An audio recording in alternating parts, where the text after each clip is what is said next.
تو پھر جنگل سے صدا آتی ہے امام حسین کی. پھر حسین کہتے ہیں کہ نہیں ابھی کربلا ختم تو نہیں ہوئی, حسین ابھی کربلا میں, حسین ابھی بھی.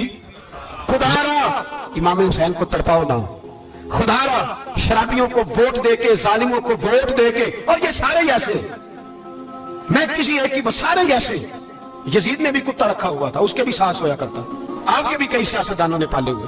یہ سارے تماشے کرنے والے, جانوروں کی لڑائی دیکھنا بھی حرام اور کرانا بھی, یہ سارے ایک ہی رستے میں, یہ سارے ایاک نعبد و ایاک نستعین کو یہ آیت پڑھ لیتا ہے, اس کے بعد ڈھول بجانے عورتوں کے ناچ کرانے شروع کر دیتا ہے. یہ ایاک نعبد و ایاک نستعین کا ترجمہ ہے, تماشا بنایا ہوا ہے.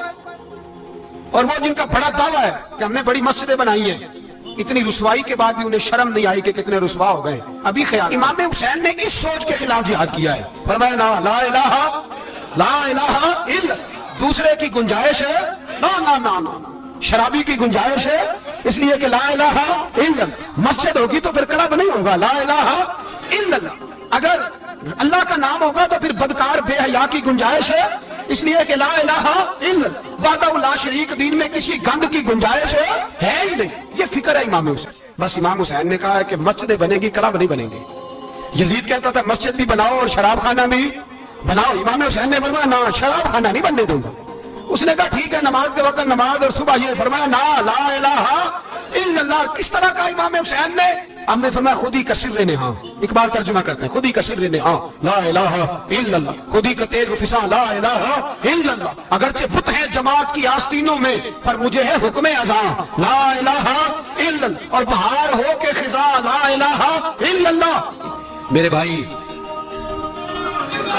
امام حسین اب پتہ کیا کریں, ایک معروف نعرہ ہے, امام حسین تو زندہ باد ہے, اور انشاءاللہ وہ پہلے بھی زندہ باد تھے, قیامت تک کی زندہ باد ہے. حسین ہی تو زندہ باد ہے. آپ کو سچی بات بتاؤں, حسین ہی تو, اور قیامت میں جب کسی نے اٹھنا ہوگا نا, اٹھنا, آپ یقین کریں جب کمر جھکنے لگتی ہے, امام حسین کا نام سامنے آ جائے تو سیدھی کھڑی ہو جاتی ہے. حسین تو علامت ہے کھڑے ہونے کی. اور دنیا میں قتیل اس سا منافق نہیں کوئی جو ظلم تو سہتا ہے بغاوت نہیں کرتا. یہ امام حسین نے ہمیں بتلایا ہے کہ وہ منافق بے ایمان ہے جو ظلم سہے اور چپ کرے, یزیدی کے خلاف کھڑا نہ ہو. اس لیے ہم کہتے ہیں ہم سے نہ رقم ہوں گے قصیدے یزید کے, ہم لوگ تو حسین کے سیرت نکالیں. یہ کیسے زندہ باد, یہ نعرہ ضروری, مرد آباد, اس نعرے کی ضرورت ہے, اس نعرے کی. حسین تو زندہ باد ہے لیکن حسینیت زندہ باد, اور مرد آباد کیا ہے, اس لیے کہ یزیدیت بھی مری نہیں. کیوں ظالموں کی مدد کرتے ہو, کیوں بے ایمانوں کے سپورٹر بنتے ہو, کیوں ان لوگوں کے نعرے لگاتے ہو جو یزیدی ہے. حسینی بنو, حسینی بن کے زندہ رہو, کوئی کھا نہیں جائے گا, کوئی کھا نہیں جائے گا. یزید مر جایا کرتے ہیں اور حسینیت آج بھی زندہ ہے اور قیامت تک زندہ رہے گی. جو شرابی ہے, زانی ہے, بدکار ہے, اگر تو آپ کی تبلیغ پہ بات آ جائے تو ٹھیک, ورنہ آپ کا اس کے ساتھ دوستانہ رکھنا بھی حرام ہے. کیا فتویٰ دیا میں نے, حرام ہے, حرام. اگر آپ کا دوستانہ ہے تو پھر 9-10 محرم کو دیگ نہ پکانا چاول کی, اس لیے کہ امام حسین کو تیری بریانی کی کوئی ضرورت نہیں. تیری باسمتی اور چھوٹا گوشت سنبھال کے رکھنا گھر میں, کوئی حاجت نہیں. اگر شرابی, کبابی, زانی, بدکار سے دوستانہ ہے, اگر محلے کے غریبوں کو گالی دینے والوں کے ساتھ تیری دوستی ہے تو پھر 10 محرم کو چاول کی دیگ بالکل نہ پکانا. اس لیے کہ یہ کوئی تماشا نہیں کہ دوستی قاتل سے بھی مقتول سے یارانہ بھی, کوئی مطلب نہیں اس بات کا. امام حسین کو ماننا تو ڈٹ کے مانو, مظلوموں کے ساتھ کھڑے ہو جاؤ, غریبوں کے ساتھ کھڑے ہو, برما کی بات کرو, برما کے مسلمان کی بات کرو, فلسطین, کشمیر, ان سب کے حق میں مسلمان اس وقت کھڑے ہوں گے جب سوچ حسینی ہو جائے گی, جب نظریہ حسینی ہوگا پھر کھڑے ہوں گے. 10 محرم ضائع نہیں کریں. اہل سنت کی علماء جہاں جہاں قرآن و سنت کی روشنی میں امام حسین کی بات کریں, جہاں جہاں بھی کریں, وہاں جا کے شریک ہو. ہم بھی ہر سال بیٹھتے ہیں امام حسین کی یاد منانے, اور اس طرح